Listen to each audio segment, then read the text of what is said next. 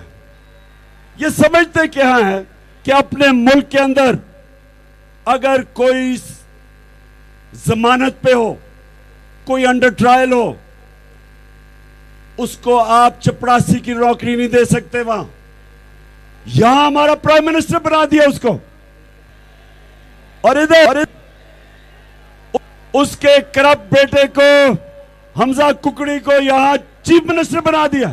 اچھا اب یہ سنیں کہ یہ جو سارے اوپر بیٹھ گئے آ کے, میں صرف آپ کو اب یہ بتانا چاہتا ہوں کہ 20 سال یہ ایک دوسرے کو کیا کہتے رہے ہیں, یہ ذرا سنیں آپ. تیرا انسان یہ لٹیرا پاکستان کی دولت کو لوٹ کر کے گھروں میں مال خرید لیا ہے. آپ تو جیل نہیں کاٹ سکتے, آپ کا تو سیاسی گرو کہتا ہے کہ آپ کو مچھر کاٹتے. صاحب تم اکیلے اس پاکستان کے مالک نہیں ہو. صاحب کہ جو سوئٹزرلینڈ کے اندر جو کیسز تھے وہ جو ملینز آف ڈالرز ہیں وہ کہاں ہیں؟ انتخابات کے بعد اس زرداری کو لاڑکانہ کراچی, پشاور اور لاہور کی سڑکوں پہ نہ گھسیٹا تو میرا نام سوال. میں نے کہا تھا کہ مودی کا یار کو ایک تھکا اور دو, کے سردار کو ایک تھکا اور کچھ تو اس عوام کی خدمت کی ہوتی, آج یہ بھی آپ کا نام لینے والے ہوتے. آپ سے کچھ نہیں ہوتا سوائے پائے کھانے کے, سوائے روٹیاں توڑنے کے. تمہیں اور تمہارے لٹیرے ساتھیوں کو اسی چوک کے اوپر الٹا لٹکائیں گے اور تم سے قوم کی مثالی کریں گے.